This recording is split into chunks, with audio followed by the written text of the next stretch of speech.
Welcome back to the Electrify podcast, brought to you by the creators of Electrify Expo, North America's largest EV festival, coming to a major city near you. All right. Well, joining me here is Big Mike.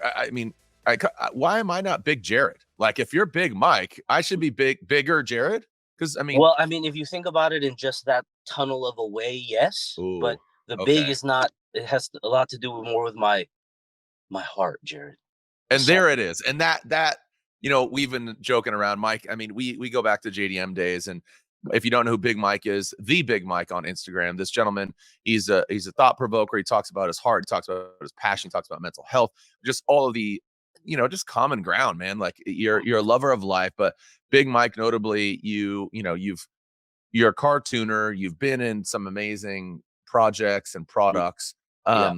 How would you describe what you do? Because professionally, you do kind of what do you do for work again? It's like you're crazy smart.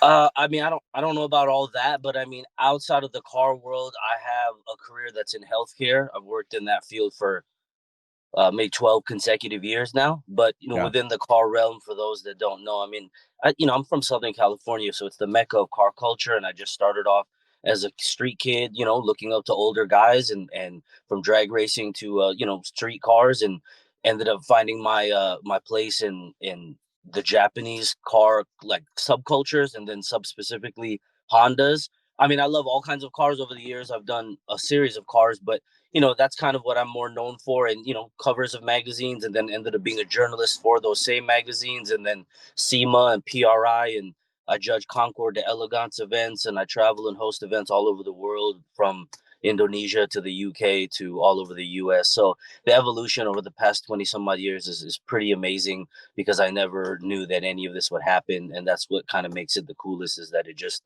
organically came to pass, and I'm blessed. So Yeah, man. And your shirt says thinkers here, and some people that see the video, and I think, think bigger podcast is, so I think overall you have just this air about you. And we were joking right before we hit record of, you've been trying to have me on your podcast for like years. And after I joke, I'm like, okay, well, somebody else got to book it for me, because you were booked as like, oh, like the Big Mike. Okay, cool. Let's Hey, you know talk. what, man? It's all good. Like, we're all out here, multitasking and grinding, and sometimes the alignment of things can be very difficult. But it's very, very cool that, like I said, the organic evolution of things, to then find ourselves being able to be conversing on this podcast in this Yeah. context. It's just super cool. So, I'm all about it.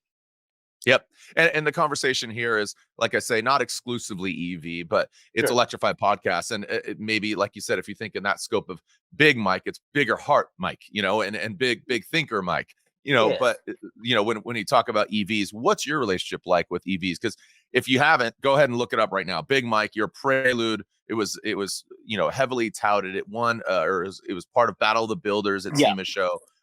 But what's your relationship like with EV? Do you like it, hate it, love it? Where Well, are you at? so I have a few different perspectives on it. I mean, as technology advances, there's a part of pretty much anyone that's going to have to acknowledge the inevitability of it. So let's just start Mm, with that. I mean, as someone who grew up with combustion, I mean, do I want to hear something like fire up, and does that whole process, is that going to be what resonates with me forever? Absolutely. But I mean, do I knock people who are purists about it or who hate it? No, because I can understand why. But mm, then there is a certain part of people where logic and any type of, they can't even verbalize why, they just hate it to hate it.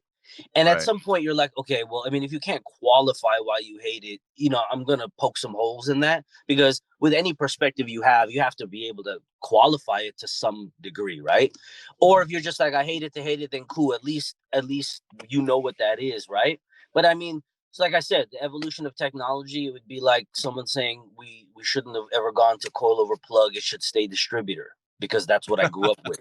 You can't right. do that, right? I mean you can. There's hundreds of thousands of people running around on distributors right now in their cars. If you want to say they're fast. So do you have to? Is it necessary?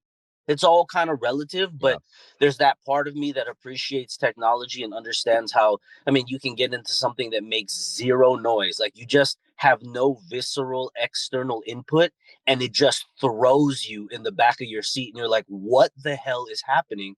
Because there's no audio input. It just goes, right? Right. Um, so it's cool in every way. I think it's cool. Do I like the way that it?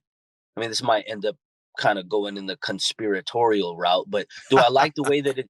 Some people would immediately say it's conspiratorial, but like the way that it's just you kind of blink your eyes and it's being jammed down everyone's throat.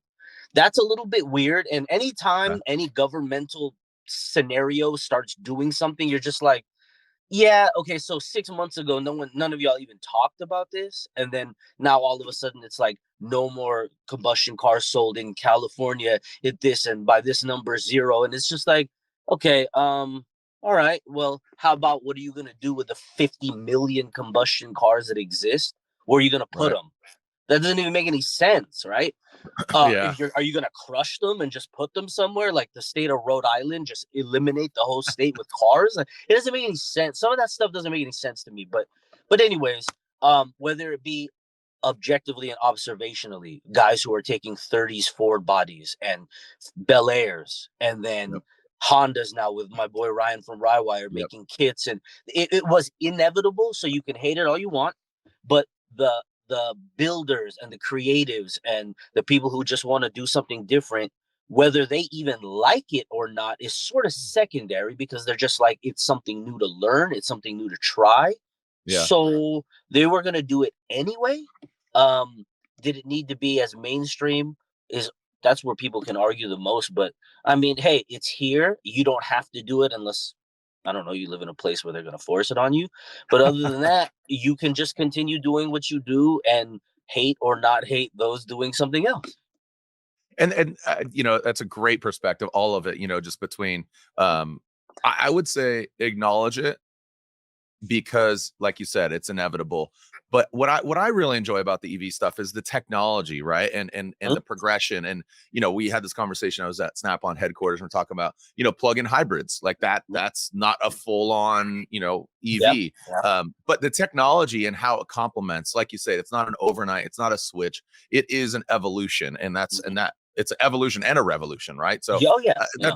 that's what's cool about it. As you brought up, which we've had Ryan on the podcast, and he's done a great job of acknowledging and respecting and moving on. So if you were to build a EV vehicle, what would it be Well, right now? Right now, I mean, you got your taste, you got your accoutrements, your aesthetic, right? Again, your Prelude is your unit of measure with the martini kind of inspired livery, and yeah. it's just and that I remember I had a 96 Civic hatchback, so I Yeah. always aspired to have your Prelude. I always thought that Oh, was a okay. great car. Yeah, but Oh, dude, no, you know, I appreciate that. I mean, that chassis has kind of become this trademark of mine, and that was never really the intent per se, because when I first bought that car, I had my EG hatch, which was actually the first car that was featured in Honda tuning in '05. And then I've had Accords. I still have an Accord wagon.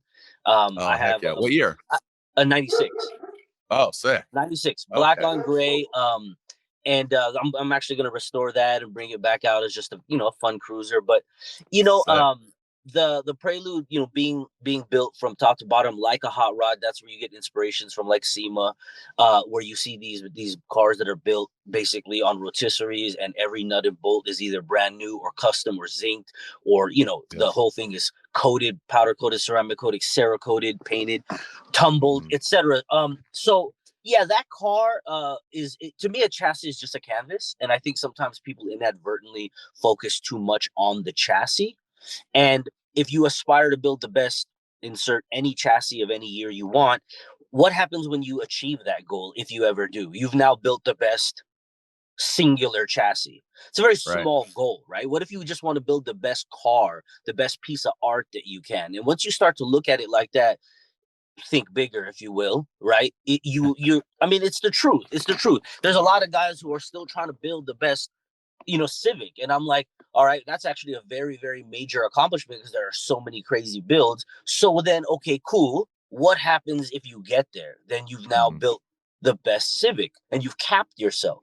What about building a Honda that can go up against, in the context of Battle of the Builders at SEMA, something that will be forced to be acknowledged as an actual full-on true build, on stage, Hmm. figuratively and literally, with some of the best, most well-rounded cars on planet Earth. That's why I was able to do that, because I stopped thinking in such a tunnel, if you will. So what would I build as an EV? That's actually more difficult than I would want it to be as far as the answer, because I just think there's too many chassis, right? So Right. I actually had this conversation with Ryan from Rywire, and we were like, dude, there's a lot of space in my Accord wagon. We can make that thing stupidly fast, like scary fast. There's so much Yeah. space to put Yeah. it could put 4 drive units, right? Whether it be Tesla ones or not, make it rear wheel, make it all wheel, make it convertible, from front, Mhm. the bias, and then the Right. space to put the battery, so I could have 300-400 mile range, because there's just so much place. Like if you look at the EG and the EK chassis that Ryan from Rywire is doing, you only They're have tight. so much space, right? Yeah. Understandable. And he's fine with that. And he's creating one to have a little bit less and one to have more. But then when you have something with enough body and space where you could put much more, wow, we kind of went into it and it was like, okay, it'd be kind of expensive.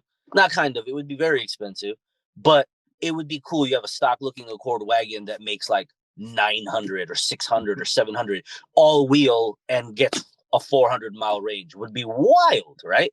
Yeah. But Yeah. I mean, not to be vague with the answer, but the amount of chassis that, it's almost secondary to me. I mean, I would do another Z like I did on Discovery Channel. I just picked up another project with Top Rank. So shout out to Top Rank and my boy Brian. Yeah. I haven't picked it up. Paperwork's all done. It's here. What is it? So yeah. So you guys just gotta subscribe to my YouTube channel. You got to Right. Think subscribe to bigger. the YouTube channel and my Instagram, and I will share these things as we get to the There we point where go. I can actually have physically extracted it from there. I mean, I've gone there, I've driven it, it's great, but and I've already started hoarding parts. I started hoarding parts before I even had the car. But Right. but but my point is, man, is like, honestly, I have a DC5 that I'm doing with Turn 14. I have a few chassis, and so yeah, Honda Japanese, sure, but then I've ridden in a 57 Bel Air that was converted to EV. I've sat in a 32, 33 Ford body that was EV. And so you have this, like, my mind doesn't stay within necessarily a Japanese, much less a front wheel drive type chassis. I Yeah. immediately start thinking, let's do something weird or cool, or I don't know, man. Like there's so many options. I don't know. So sorry for that. I don't know. My Accord wagon has actually physically been brought up with Ryan. So I mean, let's just go with that then. But Okay. I don't know, man. I like that car the way it is. So Yeah. 96 Accord wagon is it's such a it's you either love them or you hate them. It's like a Wago van, right? You're yeah, I kind of love like it, dude. the Wago van and Odysseys and what BC Yeah, did with his Odyssey back in the day. I mean, you're a Honda guy, man. You're the H badge, and it's cool what our boy Kenji's doing over at Gretty. Doing, gosh, his builds are so sick. yeah, The very, very nice. CRX and all that. Yeah, it's so funny right here now.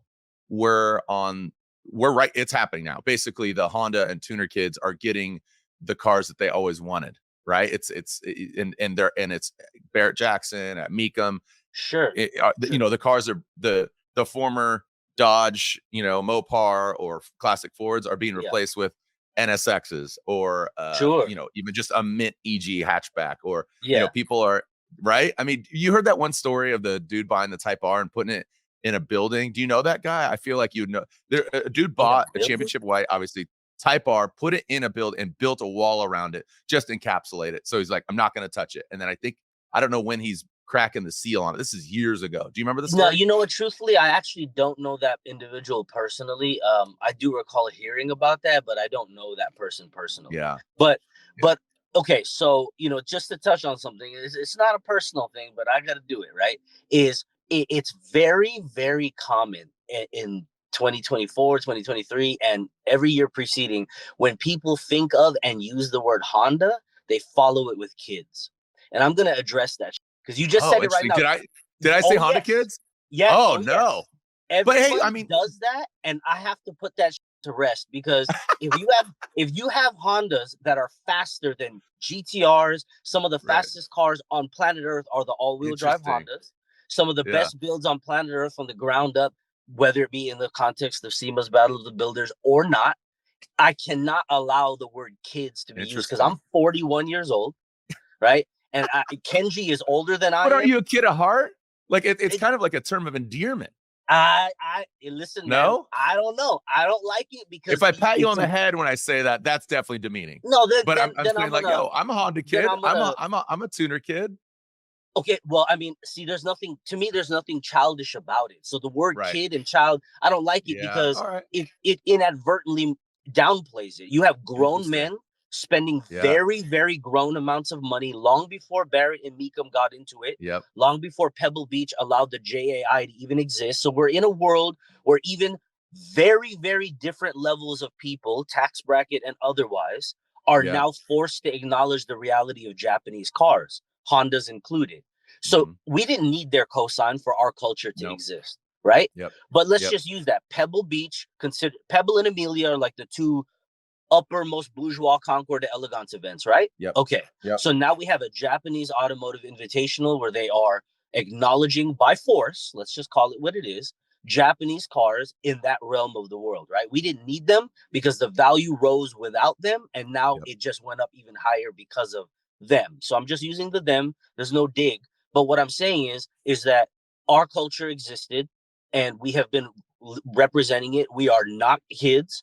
Yes, NSXs were expensive, but some of the guys now hoarding parts for 20 years to be able to put together a Mugen NSX or put together a well restored. None of these things are anywhere near childish.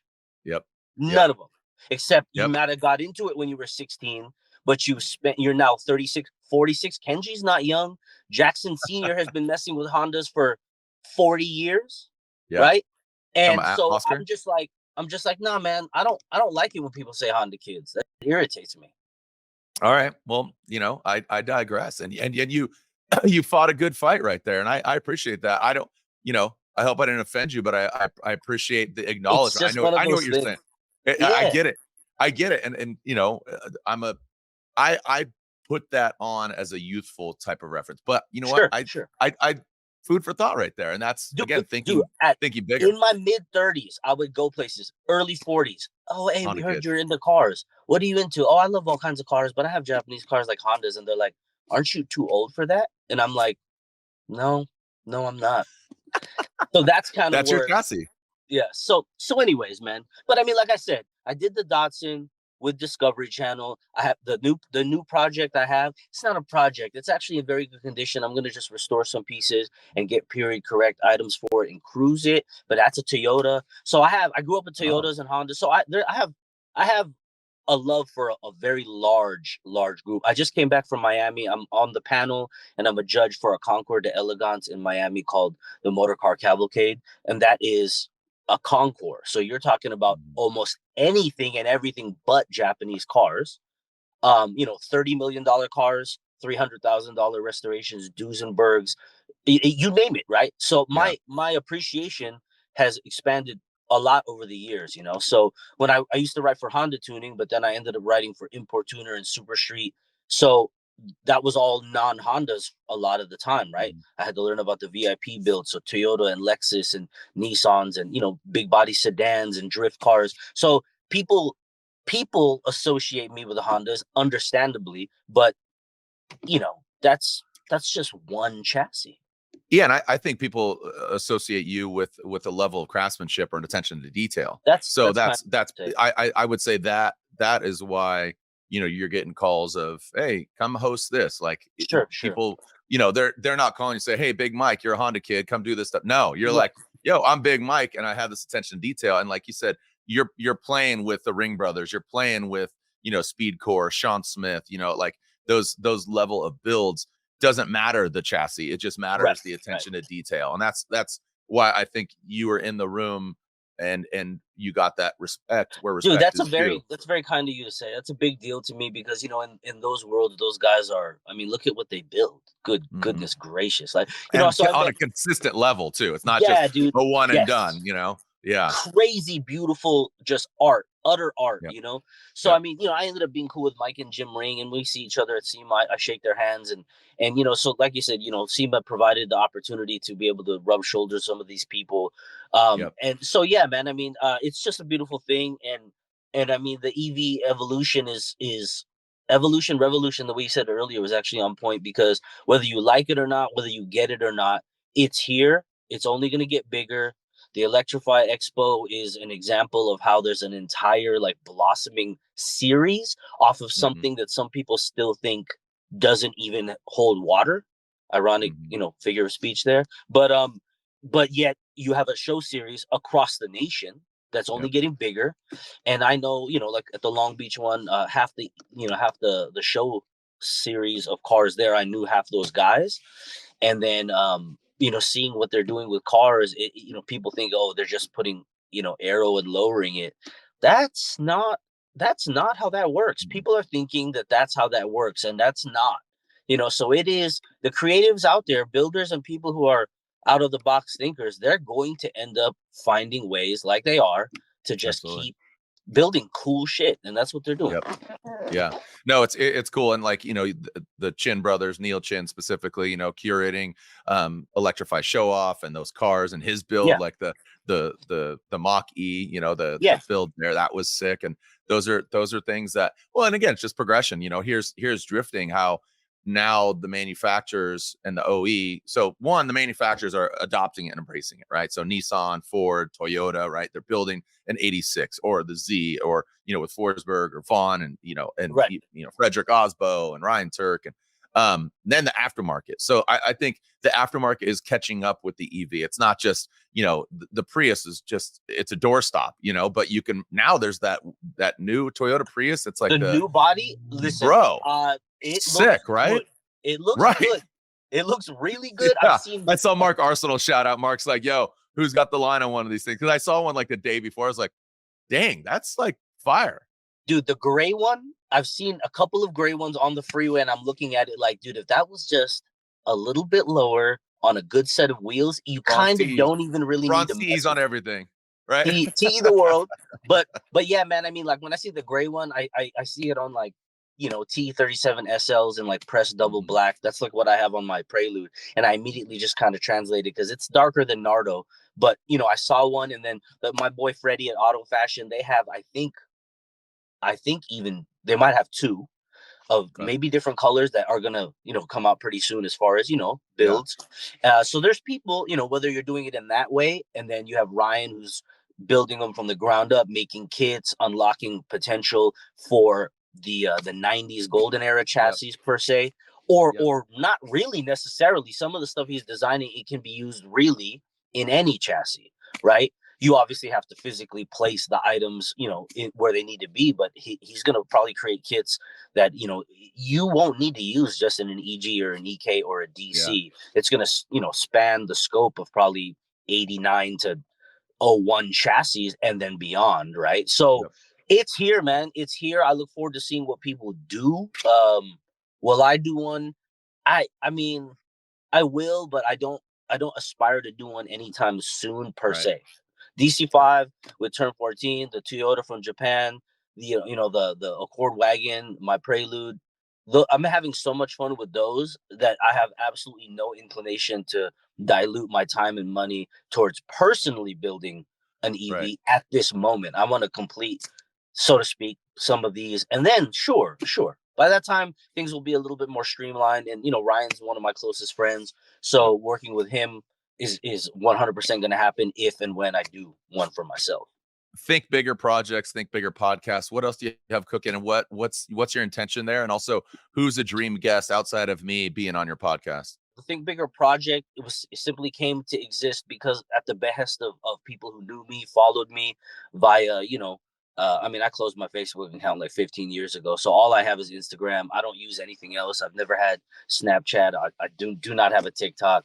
YouTube just kind of came a thing about 2 years ago for me, just for me, Right. like just to Yep. put stuff out that I like. But yeah, it's a lifestyle and mindset brand for people that are trying to grow. And I mean, that's a theme that's very commonplace now with podcasts and Herman Lab and you just name them and they're all out there. And amazing content. Yeah. Those tend to be in a little bit more sub specifically, but people. It occurred to me at some point, and enough people were saying, "Hey, when we had this conversation, I thought that Mm. there was a lot of value in it. You help me process, or you shed light on a different facet of this depressive state I'm in, or this marital issue, or this familial issue, like really deep stuff, right?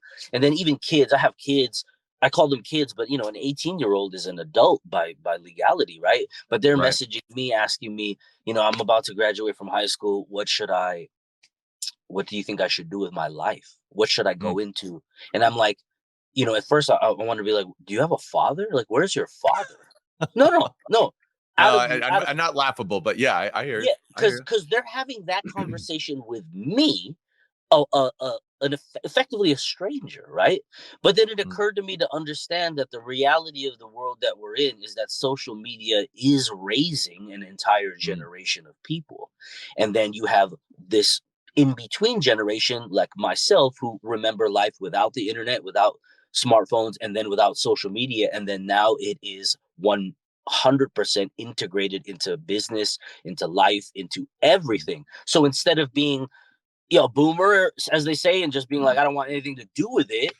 Um, I say, okay, hold on, let me embrace it and understand the reality of, if a person reaches out to me and asks an extremely personal, private, hardcore, multi-layered question, that deserves a meaningful response, right? mhm, And after that started happening enough times, and people were like, what you said via DM or in person or email or whatever, forums, was like, you really should put this in a place where others would be able to listen to it too. So I am not really all that comfortable doing it. People don't, I'm on a stage and I'll host an event, and people don't understand that after that event is done, my social battery is gone, and I just want to go back to my hotel room and just fall asleep watching Law and Order SVU. Like, I'm Doom, not doom. trying to Yep. go. Yeah, I mean, I'm not, I'm just being honest. Like, when you accept a job, if you're Interesting. going to be in front of people, you can't be blasé, you can't be monotone. You embrace it, you do your job, but Yep. people don't know that inside you're just like, I am so uncomfortable. But then you do it. You do it because you embrace that, you accepted that job or responsibility.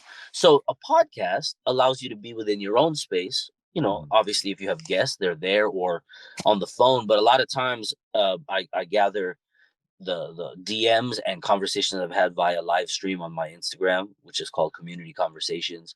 Could be 1, 2, 5, 20 people, and I put together these conversations we had, and I'll put an episode together. And I just feel blessed to be able to do that and have people follow it and care about it enough where they subscribe to it and have found value and share that value with me on how they're implementing it into their life.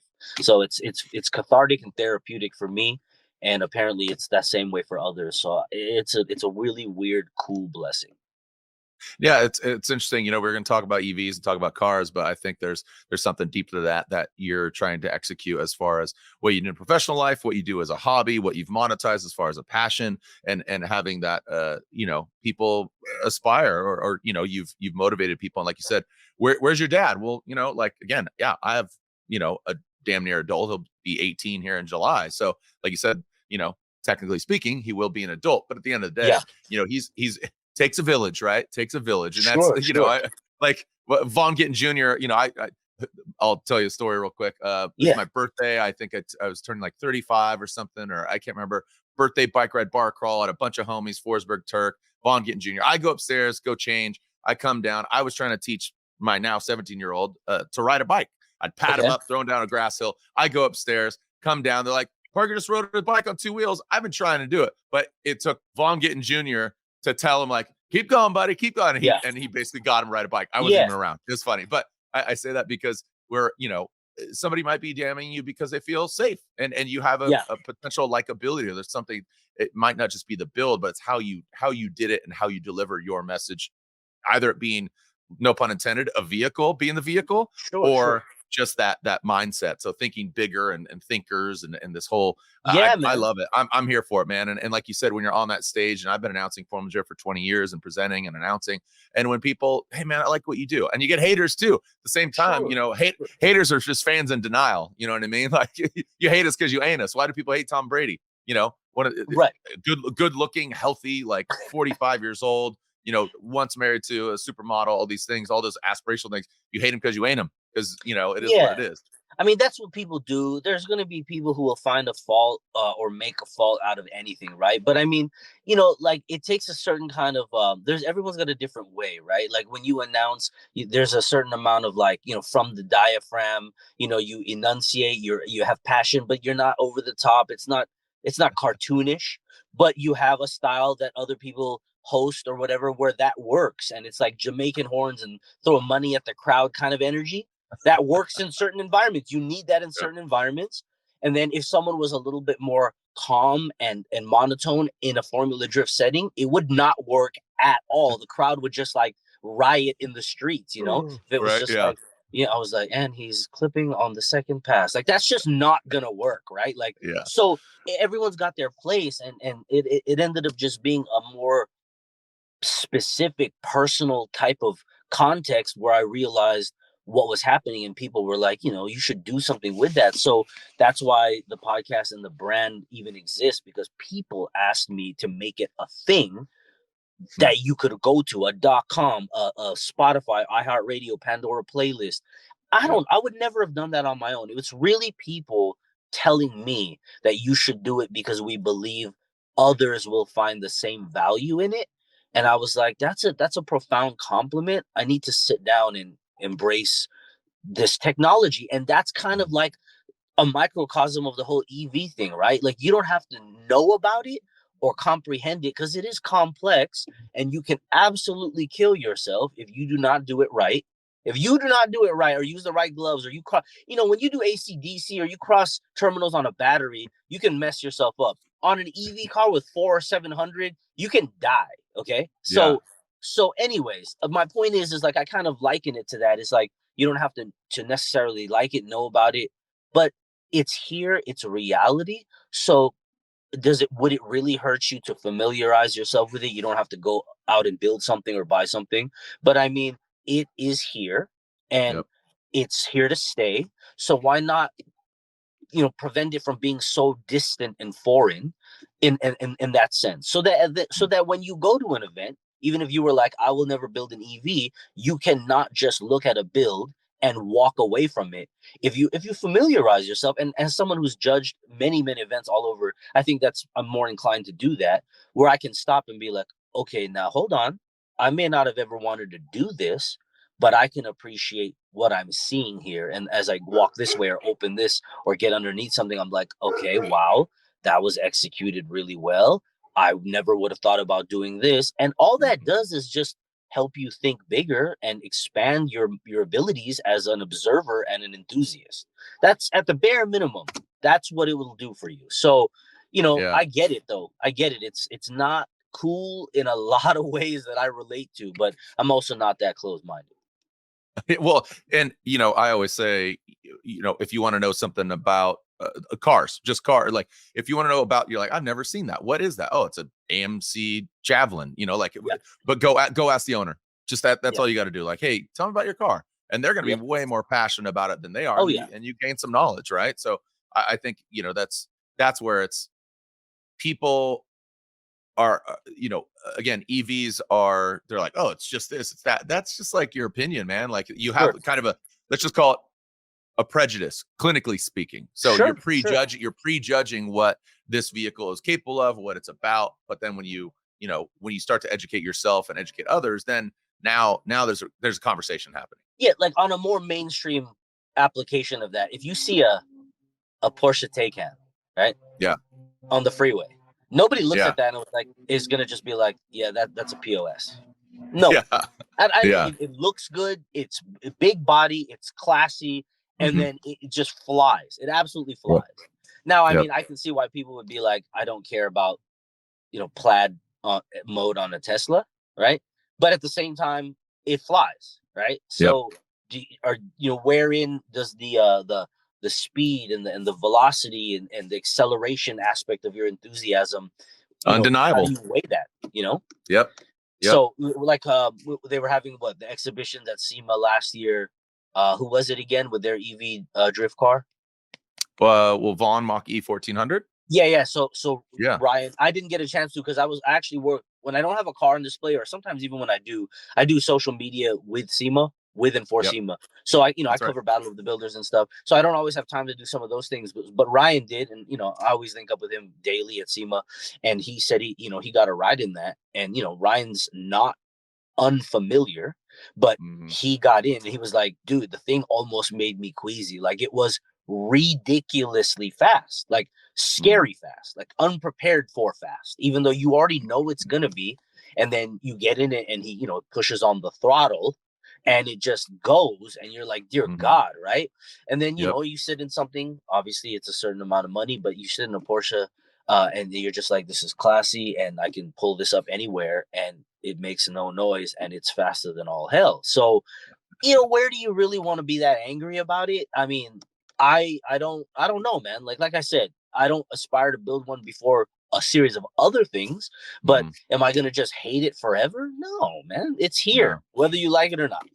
Yeah, anybody on this podcast, you kind of have to be a little you have to be a lot open-minded, Sure. because it, here is, the president of Electrify Expo, BJ Burtwell, who I knew when he's at McGuire's, and then progresses into Dodge and Mopar and helped build that. I mean, talk about, a large OE and what Yeah. Dodge as a manufacturer has done. Like, you hate it, the PT Cruiser, but Yeah. as it's a neon of the body kit.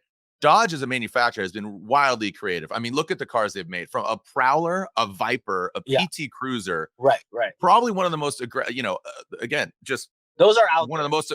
Those are out there, Those are out and there. you hate them because you hate them. But and as as wonky as a PT Cruiser is, it's still progressive as a manufacturer. Anyways, but BJ Burtwell, having the foresight and the angle of, hey, let's build with it, and there's something Yeah. there. So Electrify Expo, more rounds here in 2024, complementing it with the aftermarket, matching and pairing it up with, Yeah. 2 wheels, 4 wheels, accessibility, EV. And we're just talking about cars because that's our space. Again, just being a tuner gentleman, not a kid, a tuner gentleman, and now having it's I get excited about it. And I was telling, again, I was at Snap On yesterday and telling them about, I host this podcast, but I'm coming at it from an eager piece of clay that can be molded, and as opposed to just a callus. Having Larry Chen on here, and he's like, I miss the sound, I miss the shifting, but you can do that now. Like, there's Yeah. gear. Okay, look at, see, here we go. You're like, I don't know. I mean, But it's interesting. it's It's always the interesting to audio, it's create. always the shifting. It's, Yeah. It's interesting to create the dynamic in which there is a shift and a pause and a like a loading up as if you're doing gear to gear. I mean, it there is a certain amount of acknowledgement to that being a little weird and quirky, that you're simulating that experience Mhm. to give the driver that feel. It's The literally, placebo. yeah, you know yeah. So, but here's the thing, right? Do I think that is the bridge that would actually work for like a nice middle ground of people who are like, I'm not uh just automatic, and then they're all of a sudden like, oh wait, I get to shift, and there's like mhm. that slight delay. I think that might be enough for someone to just say, okay, I get the feeling that I'm shifting, and this is fast and the gas up. And I mean, obviously, we can get into the whole, do the states have the infrastructure, especially places like California, to deal with you know a million EV cars trying to Right. charge at the same time throughout the same day. That's probably a whole different episode. But yeah, man, I mean, it is what it is. And I mean, I don't know. I think it's cool. I think that you're moldable. I mean, obviously, hosting FD, for you're around nothing but just the craziest sounds Right. of the craziest combustion engines.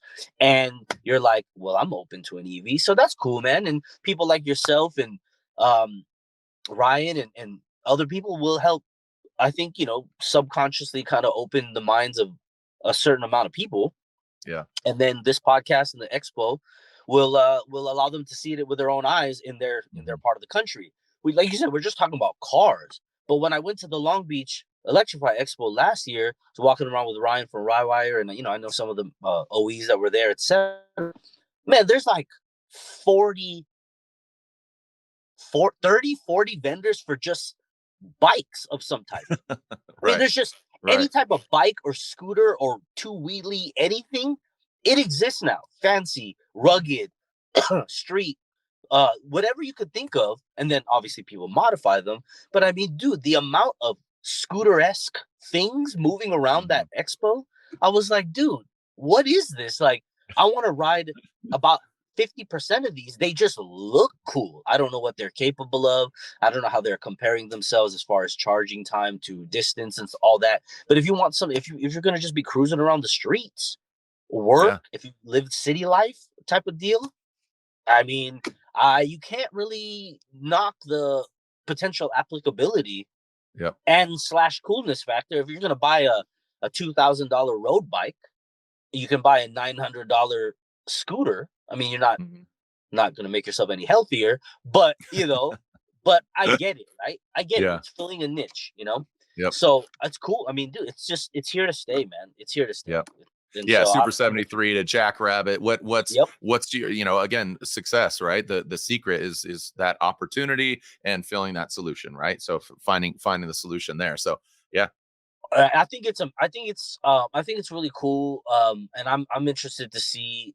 I mean, just like when they did all wheel drives with let's say Hondas and drag racing, for a Mhm. while they realized what was happening and they had to create their own class, right? Mhm. So it's the same thing. You're gonna end up having on, let's say, on the show side, you're gonna have the Ring Brothers or Detroit Speed or the Roadster shops or Mhm. somebody is going to build one of these ultra open checkbook, high end, fantastic things It's gonna using happen.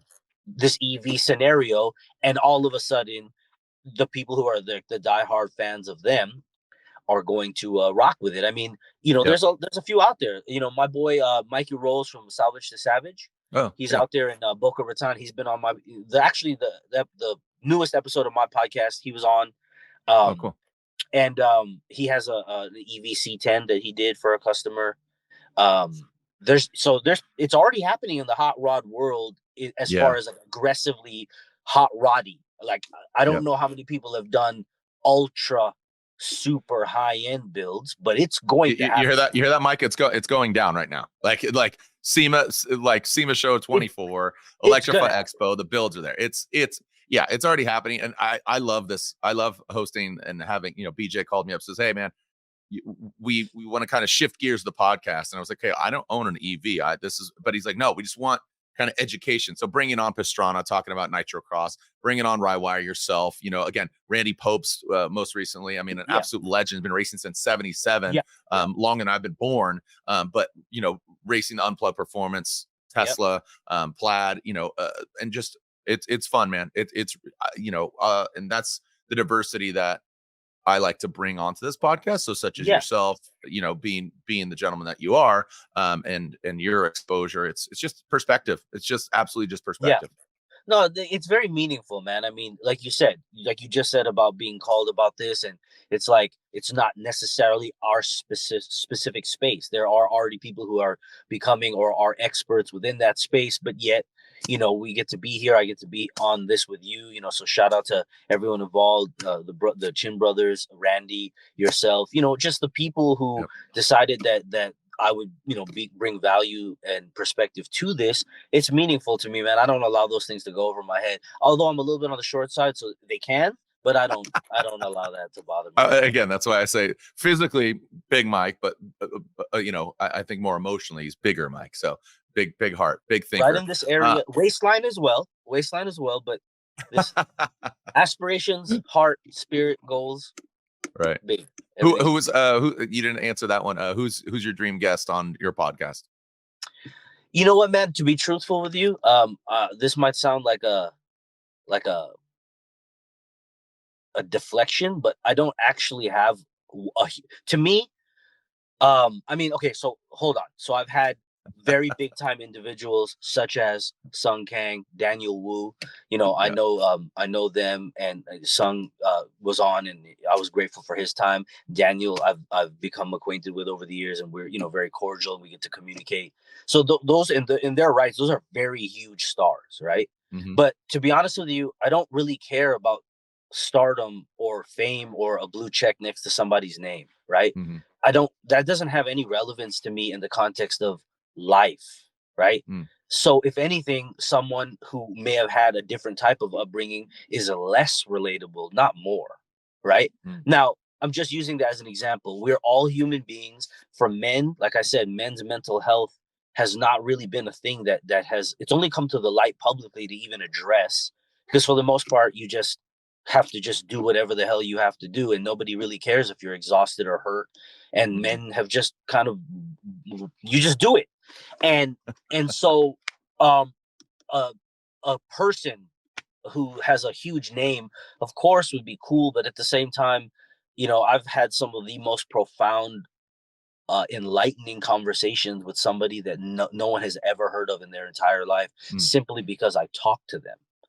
And Yeah. and so what does their name have to do with it? It has to do with their life and their experiences and their philosophies and their ethics and their morals, and how they've processed or not processed the stuff that Yeah. they're going through, right? So Yep. I don't know, man. I'm game. I mean, I'm game for anyone who thinks that what the premise of is of value, and they might have gone or are going through things, that they feel that they can share something that would benefit one other human being on planet Earth. If that sounds like you, then you're my dream guest. Whoever Oh, whoever hears this, that's that great. whoever hears that, if what I just said sounds like you, then you're the dream guest. Because I don't care about anyone being famous or not. I care about Yeah. if they have something to share, The something of content of one's character. Yeah, the that. content of one's character, and everybody's got a story, right? And if you're Yeah, willing to listen and expunge that and kind of elaborate on your perspective, because whatever your two eyes have seen from birth to now, yeah. that's your perspective, and that's why I was like, okay, yeah, I get it. Let's get Mike on here, and then I was like, oh, okay,